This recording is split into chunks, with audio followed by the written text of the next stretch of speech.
오늘은 교회 전례력으로 새해가 시작되는 대림절 첫 번째 주일입니다. 여러분도 잘 아시듯이 대림절은 성탄절을 앞둔 4주 동안 예수님의 오심을 기다리고 준비하는 절기입니다. 우리는 이 절기 동안 오신 예수님과 오실 예수님을 동시에 생각합니다. 오신 예수님이란 2000년 전 첫 번째 크리스마스에 유대 땅 베들레헴에 태어나신 아기 예수를 가리킵니다. 또 오실 예수님이란 언젠가 종말에 권능을 떨치며 구름 타고 오실 재림 예수를 가리킵니다. 한 분은 이미 오셨고요. 다른 한 분은 아직 오시지 않았습니다. 이로써 대림절은 이미와 아직 사이를 살고 있는 우리의 실존에 대해서 다시 한번 확인하고 성찰하게 하는 계절입니다. 그렇습니다. 이미 시작된 하나님의 나라는 아직 완성되지 못했습니다. 예수님의 탄생과 더불어 시작된 하나님의 나라는 예수님이 재림하실 때 온전히 완성될 것입니다. 이 이미와 아직 사이의 시간 동안 지상의 교회는 예수님이 뿌리신 하나님 나라 씨앗을 정성껏 가꾸고 키워서 하나님의 뜻이 하늘에서와 같이 땅에서 이루어지도록 해야 할 것입니다. 이것이 교회의 사명입니다. 이렇듯 이미와 아직 사이의 시간은 교회와 인류 전체에게 주어진 시간입니다. 그런데 한편 우리네 인생 각자에게 주어진 시간이기도 합니다. 우리는 각자의 생일날 이미 이 땅에 태어났습니다. 그리고 언제일지 모르지만 하나님께서 우리를 부르시면 그때가 언제가 되든 각자 자기 인생을 정리하고 하나님 앞으로 나아가게 될 것입니다. 이렇듯 우리 모두는 그 길이가 길든 짧든 이미와 아직 사이의 시간을 살고 있는 존재들입니다. 그리고 인생이라는 이 사이 시간 동안에 우리가 무엇을 기다렸고 또 무엇을 준비했는지에 따라서 개인의 종말인 죽음 이후에 우리의 운명도 갈라지게 될 것입니다. 어떤 사람은 심판을 받을 것이고요. 어떤 사람은 구원을 받을 것이기 때문입니다. 이런 생각을 하면 참으로 두렵습니다. 훗날 내 인생의 성적표를 들고 하나님 앞에 우리가 섰을 때 하나님께서는 우리에게 뭐라고 하실지 또 나를 어떻게 판단하실지 참으로 떨리기 때문입니다. 그래서 우리는 각자에게 주어진 인생이라는 제한된 이 사이 시간 동안에 열심히 미래를 준비하며 살아가야만 합니다. 따라서 대림절은 참으로 은혜로운 절기라 아니할 수 없습니다. 매년 반복해서 우리에게 너희는 제한된 사이 시간을 사는 유한한 존재이니까 그 제한된 시간 동안 영혼을 준비하면서 살아가야 한다고 그 진리를 우리에게 깨우쳐 주기 때문입니다. 이런 오늘 우리에게 주어진 하나님의 말씀은 데살로니가 전서 3장 9절로 13절입니다. 담임 목사로 부임하면서 제가 했던 첫 증언에서 교회력에 따른 성서 일과표에 따라 설교하겠다고 여러분께 약속을 드렸습니다. 교회력에 따른 성서 일과표는 3년 주기로 반복되는데요. 매주일 4개의 말씀이 제시됩니다. 그 4개의 말씀은 일반적으로 구약, 시편, 서신서, 복음서에서 각각 제시됩니다. 당시 저는 매주일 제시되는 시편은 성시교독에 넣어서 우리가 함께 봉독하고 그리고 첫 3년은 복음서를 본문으로 그 다음에 다음 3년은 서신서를 본문으로 그리고 그 다음 마지막 3년은 구약 성서를 본문으로 설교하겠다고 했었습니다. 기억이 나시는지 모르겠습니다. 교회력으로 새해가 시작되는 오늘의 증언 본문이 데살로니가 전서라는 사실은 제 목회가 벌써 햇수로 4년 차에 접어들었다는 것을 가리킵니다. 세월이 참 빠르죠? 그래서 아무튼 약속한 대로 앞으로 3년 동안은 특별한 경우를 제외하고는 서신서를 본문으로 매주일 증언하도록 하겠습니다. 서신서로 증언하는 첫 번째 본문이 마침 데살로니가 전서에서 주어졌습니다. 데살로니가 전서는요, 신약 성서 중에서 가장 먼저 집필된 문서인데 사도 바울이 쓴 첫 번째 편지입니다. 이 데살로니가는 그리스 북부 지역에 있던 지금도 다시 독립을 하긴 했는데 로마 제국의 속주 마케도니아의 수도였습니다. 그러니까 사도행전에 따르면 사도 바울의 유럽 선교는 마케도니아 사람 하나가 바울의 꿈에 나타나서 마케도니아로 건너와서 우리를 도와주십시오 라고 간청했던 것에서 시작되었습니다. 바울의 첫 번째 유럽 선교지는 빌립보였고요. 그 다음이 데살로니가였습니다. 거기서 바울은 유대 회당에 가서 몇몇 유대인들과 많은 경건한 그리스 사람들을 개동시켰습니다. 그런데 몇 주 또는 몇 달이 지난 후에 바울 자신 때문에 폭동이 일어났고요. 바울은 그 폭동을 피해서 가까운 베레아로 갔다가 데살로니가 사람들이 거기까지 쫓아와서 소동을 벌이자 아주 멀리 남쪽에 있는 아테네를 거쳐서 고린도까지 갔습니다. 오늘 본문 바로 앞에 있는 데살로니가전서 3장 1, 2절에 따르면 바울은 아테네에서 데살로니가 공동체의 사정을 알아보려고 동료 디모데를 보냈습니다. 그 여행은 걸어서 편도 15일 내지는 20일가량이 소요되는 그런 거리였습니다.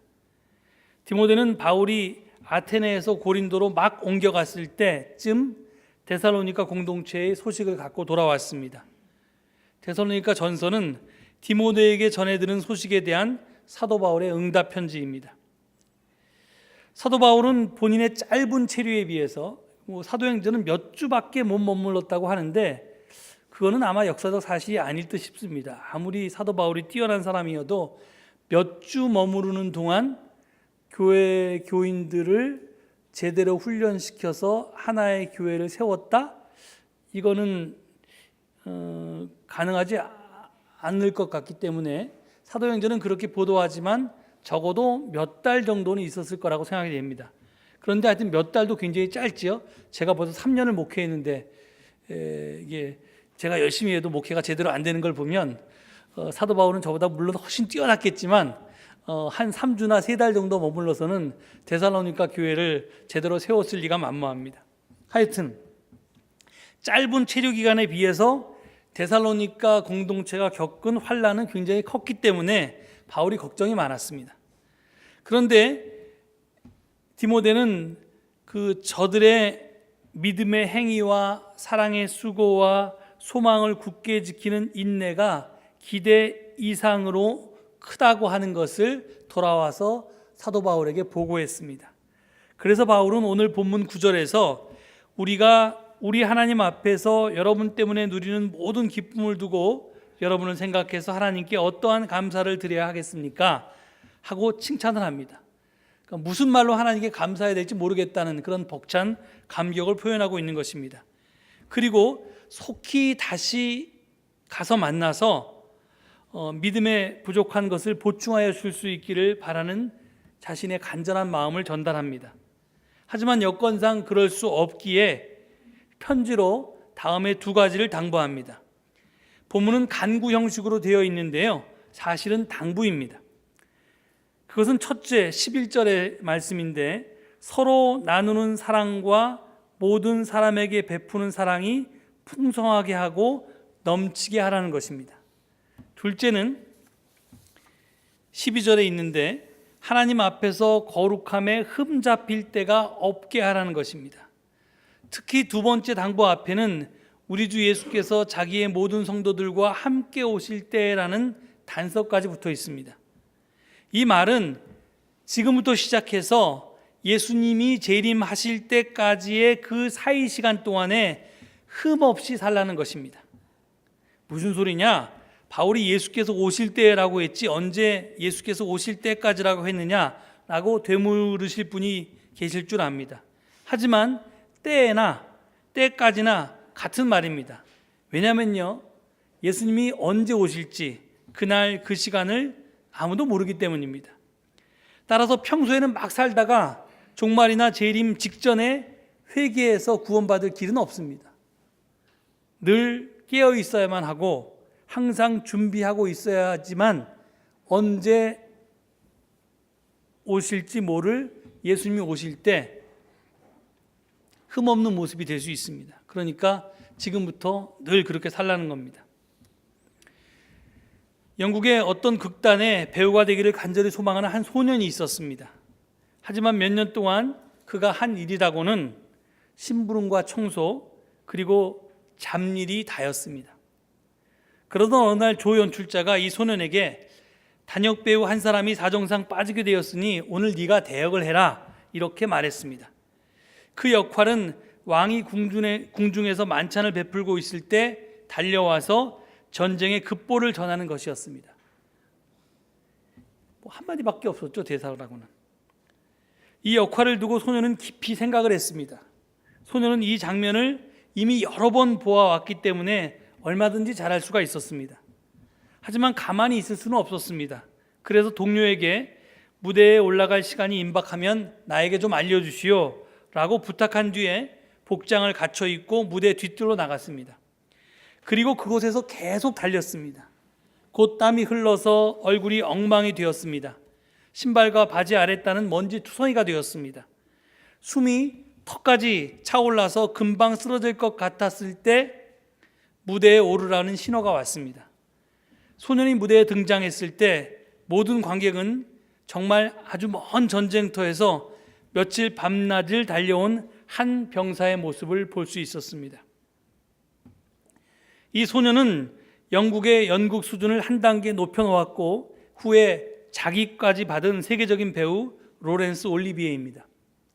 그가 자신에게 온 기회를 마냥 흘려보내지 않고 단 한 번에 붙잡을 수 있었던 까닭은 준비된 자세 때문이었습니다. 지금 바울은 데살로니가 교우들과 우리들에게 이렇게 살라고 말하는 것처럼 들립니다. 주 예수께서 언제 오실지 모르니까, 그리고 하나님이 우리더러 언제 오라고 하실지 모르니까 열심히 뛰고 있으라고 말입니다. 하지만 잠시라면 몰라도 어떻게 사람이 늘 그렇게 살 수 있단 말입니까?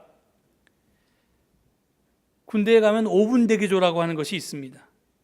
비상 상황이 발생하면 언제라도 당장 출동할 수 있도록 미리 준비하고 있는 부대원들을 말합니다. 그들은 군복도 입고 군화까지 신은 채 잠을 잡니다. 하지만 그 대기조도 5분 대기조도 교대라고 하는 것을 압니다. 1년 365일 매일 5분 대기조를 하지는 않습니다. 아니, 그렇게 하지를 못합니다. 만약 그렇게 하면 비상 상황이 발생하기도 전에 아마 그 병사는 미치거나 지쳐서 죽을 것입니다. 사람은 계속해서 긴장하면서 살 수 없기 때문입니다. 그렇다면 예수께서 오실 때 하나님 앞에서 거룩함에 흠 잡힐 때가 없게 하라는 사도 바울의 당부는 실현 불가능한 공허한 헛소리에 불과할까요? 과연 이 불가능을 가능하게 하는 묘책은 없을까요? 저는 사도 바울이 흠 없이 살라고 한 것이 우리에게 마음은 원이로되 육신이 약함을 확인시켜 주기 위해서 한 말이 아니라고 생각합니다. 즉, 처음부터 우리가 지키지도 못할 당부를 해서 우리에게 죄의식을 심어주고 하나님의 큰 은혜를 깨닫게 하려고 이런 실현 불가능한 당부를 한 것이 아니라, 비록 지키기는 쉽지 않겠지만 노력하면 실현 가능하겠기에 이런 당부를 했으리라고 믿습니다. 데살로니가전서 5장 16절에서 18절에 우리가 잘 알고 있는 바울의 또 다른 당부가 있습니다. 항상 기뻐하라, 끊임없이 기도하라, 모든 일에 감사하라. 이 역시 실현 불가능한 당부가 아니라 실현 가능한 목표입니다. 그렇다면 이 불가능을 어떻게 가능하게 할 수 있을까요? 술이나 담배에 중독된 사람이 그것을 끊는 묘책이 있습니다. 보통 사람은 평소에 그렇게 좋아하는 술이나 담배를 절대로 끊지 못합니다. 중독되어서 그것에 의존하지 않고는 살아갈 수 없기 때문에 그렇습니다. 특히 평생을 끊고 살아야 한다고 하면 그럴 자신도 없고 그러고 싶지도 않고 그럴 의지가 처음부터 생기지도 않습니다. 그런데 딱 하루만 끊어보자 이렇게 하면 그건 어느 정도 가능합니다. 물론 금단현상 때문에 이것도 쉽지는 않지만 그래도 평생 끊는 것은 실현 불가능해도 하루만 끊는 것은 실현 가능합니다. 저는 흠없이 사는 것도 이와 마찬가지라고 생각합니다. 평생을 흠없이 살라고 하면 그것은 실현 불가능합니다. 하지만 노력하면 하루는 그렇게 살 수도 있습니다. 이것이 비결입니다. 딱 하루만 하나님 앞에서 흠없이 살아보자고 결심하고 그렇게 살아봅니다. 아무리 힘들고 어려워도 이를 악물고 딱 하루만 그렇게 살아봅니다. 혼자 힘으로는 그 하루짜리 결심도 지키기가 어려우니 끊임없이 기도하면서 하나님께 도움을 청합니다. 그래서 그렇게 하루를 살고 나면 스스로를 대견해하면서 스스로에게 칭찬도 하고 또 성취의 기쁨을 만끽합니다. 그리고 자신에게 그렇게 할 수 있도록 힘주신 하나님께 감사를 드립니다. 다음날 아침이 되면요, 또 딱 하루만 하나님 앞에 흠없이 살아보자고 결심하고 그렇게 삽니다. 이렇게 하루씩 쌓여가다 보면 어느새 하루가 한 달이 되고 한 달이 1년이 되고 1년이 10년이 되고 10년이 평생이 됩니다. 이렇게 해서 불가능이 가능으로 바뀌게 되는 것입니다. 바로 이것이 매일 흠없게 살 수 있는 비결 아닌 비결입니다. 사람은요, 오늘을 살 뿐이고 오늘도 한 번에 한 순간씩만 살 뿐입니다. 우리는 월요일에는 오로지 월요일만 살 수 있고요, 화요일에는 오로지 화요일만 살 수 있습니다.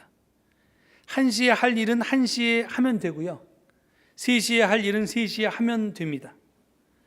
이렇듯 우리가 오늘 하루만을 생각하면서 충실하게 살아갈 때 우리의 삶의 무게는 그만큼 가벼워질 수 있습니다.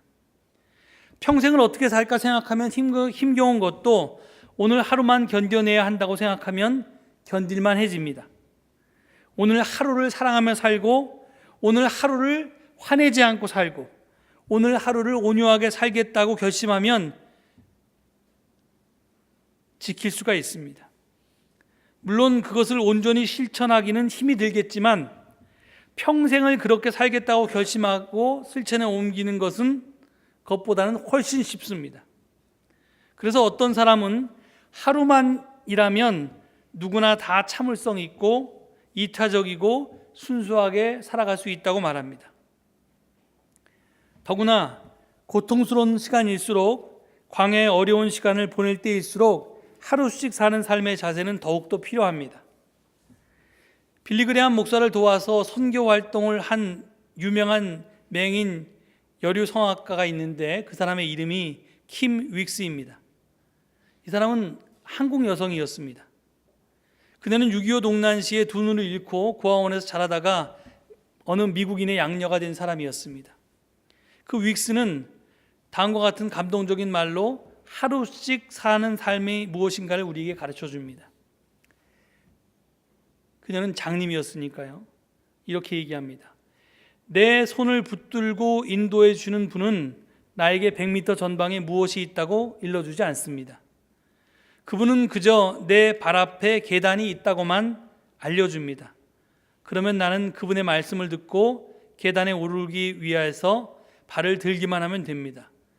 믿을 만한 안내자에게 나를 맡기고 한 걸음 한 걸음씩 따라가다 보면 어느새 내가 가야 할 목적지에 다다르게 됩니다.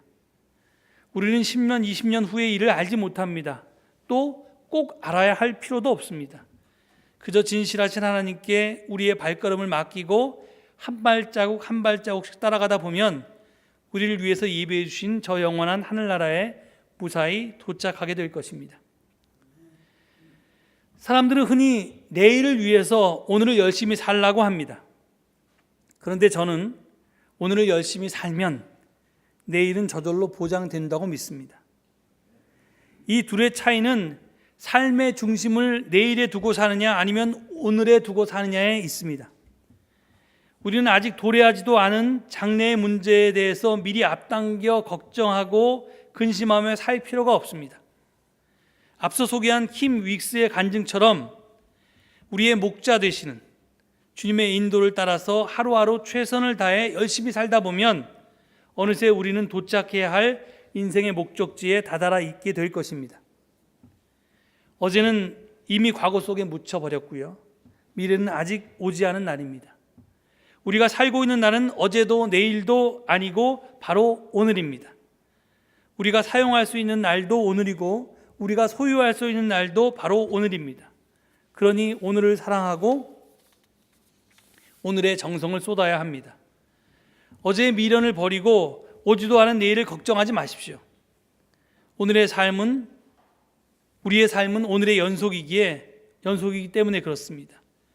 오늘이 30번 모이면 한 달이 되고 또 오늘이 365번 모이면 1년이 되고 오늘이 3만 번 모이면 일생이 됩니다. 오늘 교회력으로 정월 초하루인데요. 이 대림절 첫째 주일에 단 하루만이라도 하나님 앞에서 흠없이 살아보자고 결심할 수 있기를 바랍니다.